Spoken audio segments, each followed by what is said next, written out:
You're on. Okay.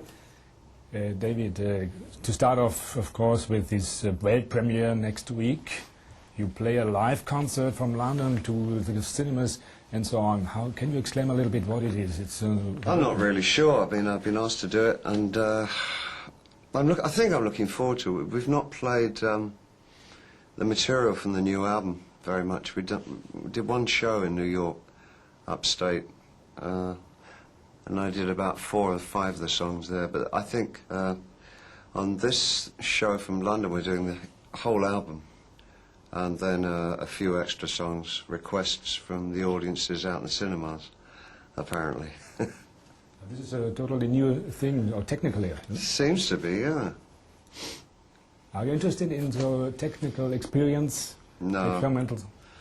No, I've gotten over that a long time ago, in the 90s. It's just a way of buying books now for me. I like research on the internet. That's really good. It's better than a library, really. But maybe it's a totally different feeling for you not to be on the stage with an audience in front of you. You cannot see the audience. Well, actually, at this show there will be an audience. In the London show, yeah. There's going to be a few hundred there. Just a little audience, yeah. But I think they're asking questions as well from yes. different countries. So, yes, Albania. Which questions do you think will you expect mostly? I don't know. I never care. I'll just go and be there and do the songs, you know. Mm-hmm. Maybe one question, of course, to the record. It's a little rougher than the before. Do you think so? Yeah, I heard it. It's a little more roughy. And is it again a change of your style a little bit?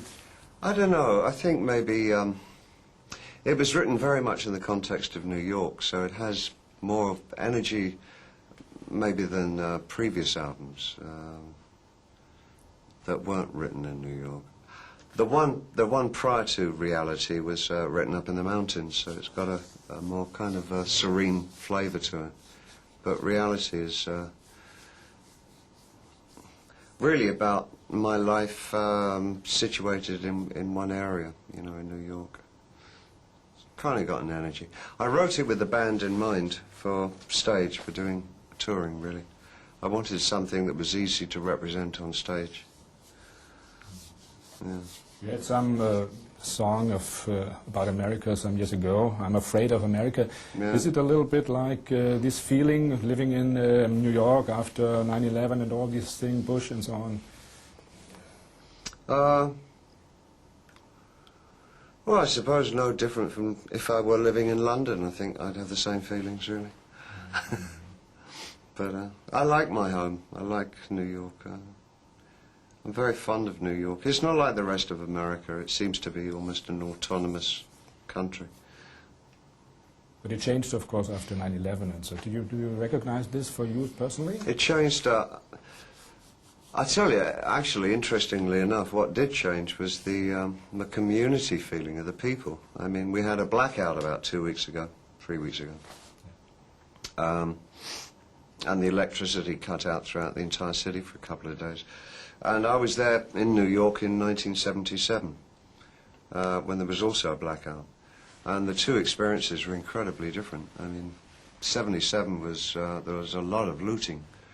Fires were made and there were some riots. And it was very, very scary, quite a nightmare, you know. But this time around, the people really pulled for each other, you know, and they were looking in to neighbours and making sure that older neighbours were okay, making sure people got out of elevators, and there was a lot of camaraderie this time. I think that was actually one of the side effects of, one of the more positive side effects of, as though anything could be positive, of 9/11. But there's a very strong community feeling at the moment in New York. It's like my mother used to say about, during the war, she used to say, oh, everybody came together. So the New Yorkers are coming together, which could be good or bad, really, couldn't it? So you feel good in New York, but you bought land Yeah. near Woodstock, I heard. Do you? Apparently so, yeah. Yeah. That's, You- how about that? you will go Lucky out- me.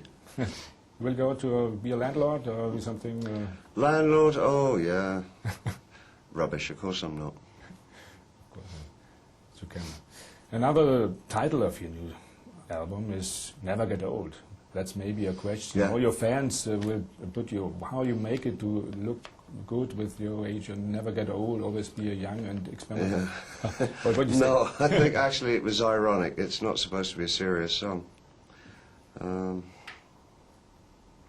It's kind of a cliche thing to say, so I just put it into a song. It's not a very important song. But all the colleagues of mine, they wrote about you that you're still very young looking. No, I'm not. I'm 56. Not at all young. Another colleague wrote he's with 56 he's more sexy as any man with 20. What do you say about this? I don't know. Ask my wife. I couldn't give a toss. Another title, if you stay at the new album, is "The Loneliest Guy."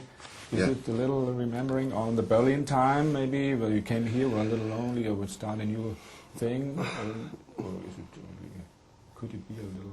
Not really. I mean, you know, I think I've only got about 3 things that I write about. One of them is loneliness, one's isolation, one's lack of faith. That's what I write about.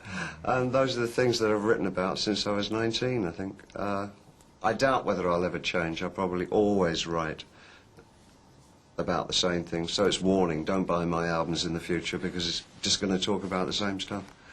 And I think this, The Loneliest Guy, is just one in a series of sense of abandonment, maybe.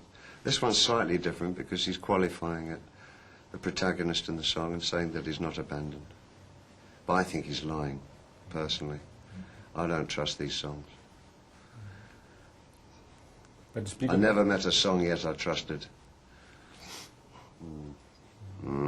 But to speak about this Berlin time, you still like Berlin and you remember this time well? Or? Oh, I love Berlin, yeah. Yeah. You had a lot to... You made 2 records then, and you had a lot to do. What was for you the feeling then at that time? Actually, it's not dissimilar from the way I feel about New York now. Is the mainly, I mean, the thing that I think was so enjoyable about Berlin when I was living here in the late 70s was the anonymity that I was able to have. Really, people didn't bother me at all. I mean, it was so easy just to be a regular guy, you know, move around the streets, and it's very similar in New York as well, I find. So there's those 2 cities particularly. I don't know why that is, but both those cities have always been like that. They're good in that way, you know. I mean, London's impossible, and so is LA. I don't know about Paris, but I'm not, you know, I'm not particularly drawn to Paris. Are you able to go out in New York? Oh, yeah, of course. And nobody came to say, David. Absolutely not. No, absolutely not, yeah. It's an easy city to live in, just be a citizen. I think that's great. Yeah. Maybe not up north in Manhattan and all that. No, you know, Manhattan, and because that's all tourists. Yes. But where I am, it's just regular folk. So, A lot of just, I guess they're kind of maybe arts-oriented painters and musicians and poets and stuff like that. Arty type bohemians. Would have been bohemians once. so is it for you Now they're male models. for you a very strong change from maybe the rock rebel from the time Ziggy Stardust now to a bohemian, as you said? No, I'm exactly the same, actually. When I finish here, I mean, this is all for your benefit. When I leave here, I take this wig off and this big red hairstyle underneath, and I get my makeup guy to give me a thing on my face and put on very, very high heel shoes and then go for lunch. That's the reality. Is it true that you never like to do something again as a record, even if it's turn out very well and very good? So next record or next thing or next part is different? No, I don't really think. I really only write for the moment. I mean, I wouldn't have any problem if one album sounded exactly like the last one, if I felt it was something I wanted to do, but I just do what I want to do, really. It's not really dictated by whether or not I should change.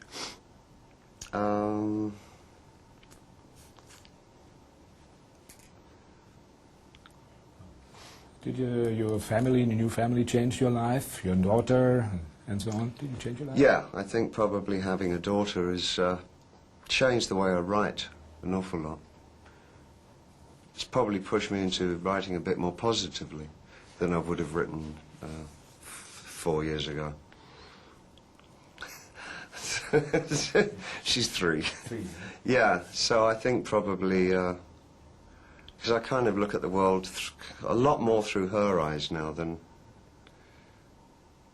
so probably I'm not quite as nihilistic. It's probably just more existential now, less nihilism, more, I don't know. But it's not as negative anyway. I think it's more positive now.